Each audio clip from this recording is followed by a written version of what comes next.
In this video, I'm going to address some of the comments and go a little bit more in depth about a topic that I posted in a previous video called Should You Buy a GH4 in 2017? If you haven't seen that one already, pause this video right now, go back, watch the other one so you can get a feel for some of the points that I was trying to make, some of the stuff that I wanted to talk about, and then come back to this video.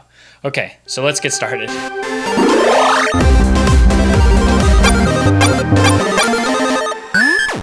Hello YouTube, my name is Ryan Timms, and before I get any further, I just want to say thank you to everybody that left comments in the last video. I really want this to be a conversation, not just a rant, and a lot of the stuff that I'm going to talk about in these videos is, my opinion from my experience, but I want to learn from you, I want to hear from you, so thank you to everybody for your feedback on my other video. Thank you for all of you who answered with comments that are remedies to my concerns with the GH4. I really appreciate everybody's feedback. So let's go ahead and dive in and talk about some of my pain points, talk about some points that other people brought up, and dive a little bit more in depth about is the GH4 still competitive in the marketplace in 2017. Okay, so the three main points that I talked about in my last video that were pain points were poor high ISO performance, a weak wide angle lens selection, and a lack of dynamic range. So let's talk about the wide angle lens options first. Of course, I know that there are wide angle solutions for the GH4,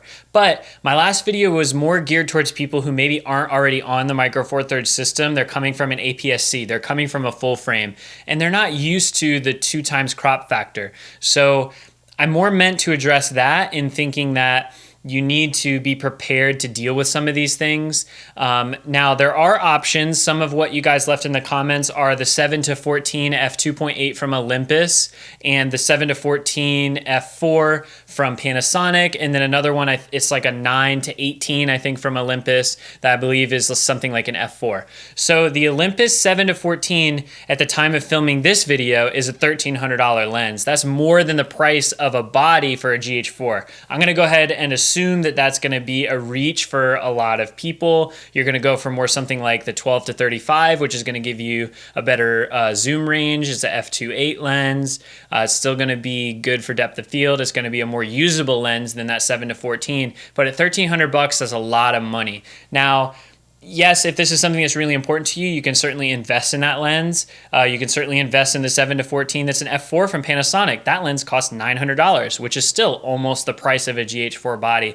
I'm just disappointed that these lenses are so expensive and that the solutions for going wide without going completely fisheye on the GH4 are so expensive. Now, you can just adapt any lens that you want to this. If you have something like a Metabones or any kind of different speed booster, you could just slap whatever lens that you've already got on here and that would remedy that problem. But just be aware that the native lens selection, in my opinion, is relatively weak in terms of cost to value and in terms of importance of those wide angle lenses. But if wide angle lenses is something that's really important to you and it's really important in your purchase of a camera, I just wanted you to be aware of that and know that that's something that personally I've struggled to find a good solution for that didn't involve using a fisheye and de-squeezing in post or spending $900 or $1,300 on a comparable lens that would fit in my setup. So personally, I was just very disappointed in that, and I still am.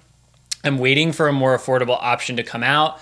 But certainly if you have adapters or if you have that kind of money that this is a higher priority, that it makes more sense for you to invest, there are options for you. So I'm sorry if my last video was misleading or confusing in any way when I was talking about the wide angle lenses. Now, I feel like I covered the high ISO and the wide dynamic range enough okay that I didn't get a ton of questions, but somebody did leave a comment that said that this video should be more about comparing the GH4 and its features to features that have come out on newer cameras since, and I agree. So I'm gonna go ahead and talk about some of those things now. So one of the biggest features that's missing from this camera is IBIS, or internal sensor stabilization. When the GH4 came out, it didn't have that. Not a lot of cameras had it in its price range, and now many cameras have come out with it, a lot of Sony solutions and even some from Panasonic. So the GH4 isn't going to have IBIS, but the GH5 is coming with it. The G85 offers it. They might be a better solution if you do a ton of handheld work, but I don't think that IBIS or Dual IS OBS or any of these stabilized solutions are going to be the remedy for like a gimbal or a Steadicam, or so that you don't even have to have a tripod and you can shoot everything handheld. I think that they're just a tool to sort of help with the handheld shots and help make the handheld shots more usable when you're in really tough situations and you can't use those other things. So for me, is that going to be a big issue? No, or I would buy a camera that had that in it, but I'm still shooting on my GH4. I'm still getting great results from it. So just be mindful of no IBIS and some other solutions for that come with other camera systems. I think a more accurate comparison to direct competitors in its price bracket are the A6300 and 6500.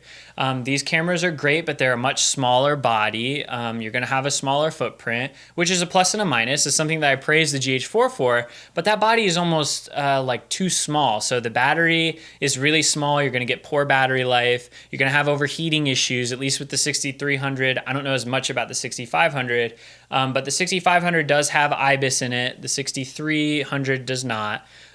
So these cameras are a lot closer in price. This might be something that you're considering. When comparing the GH4 to those bodies, know that the GH4 is going to have superior battery life. It's got a more intuitive design that's more like a DSLR, if that's something that's important to you. And the big thing for me is that it's got a headphone jack. So I can run audio like I'm doing right now directly into the camera. I can monitor it if need be. I don't have to use an external recorder and sync anything in post. Both of those cameras have a mic in, but they don't have headphones to monitor and make sure that what you're getting is good. So you're going to need like a preamp solution, or you're going to need to really trust what signal that you're sending to those cameras. That is a really big issue for me.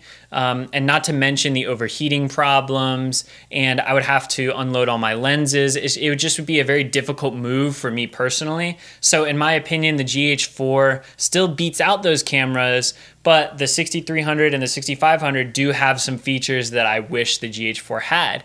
Thankfully, Panasonic is addressing those with the GH5, and I'm really looking forward for that being my next camera purchase. If my camera broke right now, I wasn't able to use it and I needed it for work, I didn't have the time to wait for the GH5 to come out, I personally would buy another GH4. The way that the market is right now, and this camera fits my needs the best. It might not fit yours the best. This is something that's going to be different for every person and the kind of work that you're doing. But I wanted to sort of share my experiences with those that have never used Micro Four Thirds, somebody that's never even picked up a GH4. Is it something that still kind of holds its own? Yes, I still think that it does. And I hope that these two videos explain sort of my point of view, my pain points, and some things that I really do like about the camera. Now, again, I want to thank everybody for leaving comments on the last video. Leave me more comments on this video. Let me know what you think. Am I hitting on the good stuff? Did I cover everything that I need to? What are the points that I'm missing? And what cameras are you using and what would you buy? Can you convince me out of how much I love my GH4? Is it far past my time to move to Sony because people are getting and shooting amazing things with those cameras? Let me know in the comments below, and be sure to hit that subscribe button so that you can see all my latest videos as soon as they come out.